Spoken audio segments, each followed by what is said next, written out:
प्रवासी भारतीयों ये कि देश प्रेम।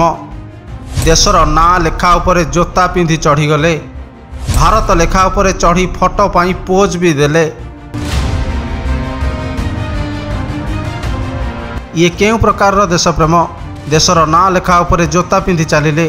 सेतिकिरे मन बुझिलानि जे तारी उपरे बसी फोटो पाई पोज देले। आज हेउची प्रवासी भारतीय सम्मेलन अंतिम दिवस। ओडिशा रे आयोजित यही भव्य सम्मेलन रे जोग देइछंती अनेक सभ्य शिक्षित प्रवासी भारतीय एवं विश्वर कोण अनुकोणरू अनेक अतिथि। सम्मेलन रे जोग देइथिबा अतिथि मानकु आज चिलिका सातपड़ा बुलाई नेबार कार्यक्रम रहितला। सेठारे सेमानकु स्वागत करिबा पई विभिन्न प्रकार झोटी आंकिबा सह भारत बोली उभय ओडिया और इंग्राजी भाषा रे लेखा जाइतला। किंतु अतिथि माने सेठारे पहुँचीबा परे सेही झोटी चिता उपरे जोता पिंधि चालिबा आरंभ कर देइतिले। केवल सेतिक नुहे, देशर ना भारत लेखा उपरे मध्य जोता पिंधि चली। सेतिकिरे मन बुझी नथिला। सेही भारत लेखा उपरे बसी फोटो पाई पोज मध्य देइतिले, जाहाकु नै बुद्धिजीवी महल रे तीव्र असंतोष प्रकाश पाइछि। ब्यूरो रिपोर्ट, उत्कल क्रांति।